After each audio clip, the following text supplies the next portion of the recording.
Now on to today's lesson. So the first bit of this was saying estimate. When you see the word estimate, it basically means that you need to round to one significant figure. So I take all three numbers and I round them to one significant figure. 4 doesn't round the 5 up, so that just becomes 500. 9 rounds the 2 up to 3, so that becomes 300. The first significant figure here is 4, not 0, because your first significant figure cannot be 0.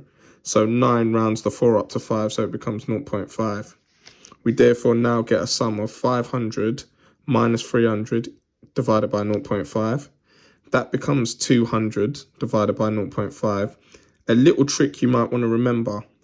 Whenever you see something being divided by 0.5, it means times by 2. So basically 200 divided by 0.5 is just basically saying times it by 2. So your answer is 400. Next one, question 4, you're dividing two fractions. Remember this here, KFC, keep, flip, change. Keep the first fraction the same, 3 over 4. Flip the second fraction upside down, so it was 6 over 5. Now it's 5 over 6. Change from a divide to a times and then multiply across. 3 times 5 is 15. 4 times 6 is 24. So we end up with 15 over 24. And I can divide that by 3, both numbers, to end up with 5 over 8. Last one then, question 5. Divide 105 into the ratio of 3 to 4. First thing you do is you add that 3 and 4 together to get 7, and then you divide it from the 105. That gives you 15, and then you take that 15, and then you multiply it in that ratio 3 and 4. So 3 times 15 is 45, 4 times 15 is 60, and I know when I add 45 to 60, it gets back to the 105 that we started with, okay? Last question now.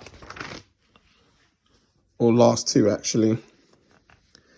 So now you said work out this actual sum. So 100 minus 4 times by, in a bracket, 3 plus 5 minus 20.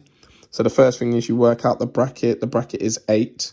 So then you're going to do 4 times by 8, which is 32. So now we've got 100 minus 32 minus 20 equals 48. So that's question 8.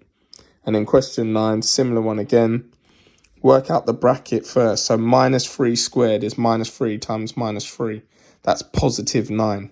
So then now we're doing minus 4 times by 9, minus 36. Then times it by 2 is minus 72. So that's your questions from today's lesson and the last one. Hope it helped. Let me know if you need any more help.